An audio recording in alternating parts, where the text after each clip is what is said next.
തമ്മിൽ തല്ലി ഇസ്രായേലിലെ ജൂത സമൂഹം. ഒരു കാലത്ത് ജൂത സമൂഹം ഒറ്റക്കെട്ടായിരുന്നു. ഒരു കാലത്ത് ജൂത സമൂഹം ലോകത്തിൻ്റെ അധികാരത്തിൻ്റെ കടിഞ്ഞാൺ പിടിച്ചിരുന്നു. അറബ് ലീഗിനെ തകർത്തെറിഞ്ഞുകൊണ്ട് 6 രാഷ്ട്രങ്ങളടങ്ങിയ അറബ് ലീഗിനെ ഒരാഴ്ച നീണ്ടുനിന്ന യുദ്ധത്തിൽ തോൽപ്പിച്ചുകൊണ്ട് ഇസ്രായേൽ തങ്ങളുടെ കരുത്തറിയിച്ചു. ജൂതന്മാർ തങ്ങളുടെ വരവറിയിച്ചു. പിന്നീട് ജൂതന്മാർ നടത്തിയതെല്ലാം കണ്ണിൽ ചോരയില്ലാത്ത ആക്രമണ പരമ്പര. പലസ്തീനിൽ ഒരുപാട് ആക്രമണങ്ങൾ. ഗസയിൽ ഇപ്പോൾ നടത്തുന്നത് വംശഹത്യ. പക്ഷേ ഇത്തവണ ജൂതന്മാർക്ക് കൈപൊള്ളിയിരിക്കുന്നു. IDF, ഇസ്രായേലിൻ്റെ സൈന്യമായ IDFനെ ജൂതന്മാർ കുറ്റം പറയുന്നു. IDFും ജൂതന്മാരും തമ്മിൽ കുറ്റം പറയുന്നു.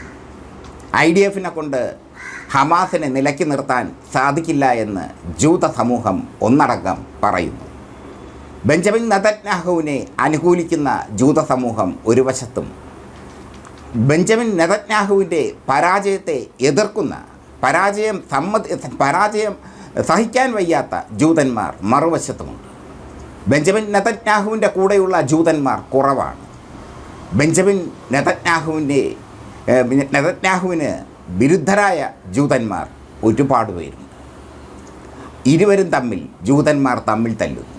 ബെഞ്ചമിൻ നെതന്യാഹുവിനെ അനുകൂലിക്കുന്ന ജൂതന്മാരും പ്രതികൂലിക്കുന്ന ജൂതന്മാരും തമ്മിൽ തല്ലുന്നു. മറ്റൊരിടത്ത് IDFന് തലപൊക്കി നടത്താൻ വയ്യാതായിരിക്കുന്നു. ഹമാസിൽ പോയി 2 ദിവസം കൊണ്ട് ഗസയിൽ പോയി 2 ദിവസം കൊണ്ട് ഹമാസിനും കീഴടക്കി ബന്ധുക്കളുമായി ചന്തം ചമഞ്ഞങ്ങ് പോരാം എന്ന് വിചാരിച്ചു ബെഞ്ചമിൻ നെതന്യാഹു. അവിടെ എത്തിയപ്പോഴാണ് മനസ്സിലായത് തുരങ്കങ്ങളിലെ ചതിക്കുഴികൾ, പോരാളികളുടെ വീർത്ത പോരാട്ടത്തിൻ്റെ ചരിത്രം, മരിക്കാൻ പോലും മടിയില്ലാത്ത ഹമാസ് പോരാളികളുടെ യുദ്ധവീര്യം, ഹിസ്ബുള്ളയുടെ ധൈര്യം, ഹൂത്തികളുടെ വിളയാട്ടം. തകർന്നു പോയി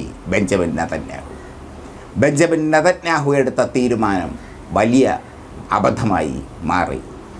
പ്രത്യേകിച്ചും സാധാരണ ജനങ്ങളെ, പിഞ്ചു കുഞ്ഞുങ്ങളെ കൊന്നു തള്ളിയത് ബെഞ്ചമിൻ നെതന്യാഹുവിന് തിരിച്ചടിയായി. ലോകത്ത് ഹിറ്റ്ലർ കഴിഞ്ഞാൽ ഏറ്റവും വലിയ കൊലപാതക പരമ്പരകളുടെ ചെകുത്താനായി ബെഞ്ചമിൻ നെതന്യാഹു നിൽക്കുന്നു.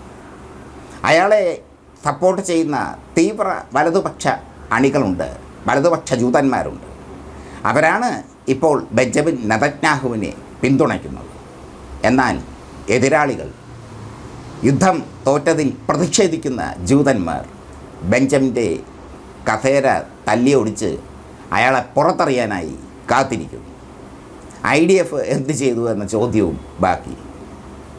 ഇസ്രായേലിൻ്റെ അഭിമാനമായ IDF ഗസയിൽ കിടന്ന് നരകിക്കുകയാണ്, വെള്ളം കുടിക്കുകയാണ്, മരിച്ചു വീഴുകയാണ്. കൂട്ടത്തോടെയാണ് IDF സേനയെ ഹമാസ് തകർത്ത് തരിപ്പണമാക്കിയത്. കൂട്ടം തെറ്റി ഇപ്പോഴും ഗാസയിൽ അവിടെ ചിതറിക്കിടപ്പുണ്ട് IDF. ഇനിയിപ്പോൾ റഫേലിലേക്ക് പോവുകയാണ്. റഫേലിലേക്ക് പോയി കഴിഞ്ഞാൽ സൗദി അറേബ്യയും ഖത്തറും ഈജിപ്തും അടക്കമുള്ള രാജ്യങ്ങൾ കയ്യും കെട്ടി നോക്കിയിരിക്കില്ല. ഹിസ്ബുള്ളയും ഹൂത്തികളും ചുമ്മാതിരിക്കില്ല. ഇറാൻ ഒട്ടും ചുമ്മാതിരിക്കില്ല. അവിടെ പോയി ചൊറിഞ്ഞു കഴിഞ്ഞാൽ അതൊരു വലിയ ചൊറിച്ചിലായി മാറും. 2-3 പ്രാവശ്യം ചൊറിയാൻ പോയപ്പോൾ ഹിസ്ബുള്ള ശക്തമായ ആക്രമണം കൊടുത്തു.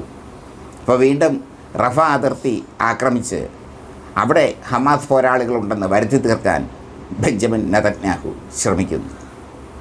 തെരുവിൽ ജൂതന്മാർ തമ്മിൽ തല്ലി ചോര തുപ്പുന്നു.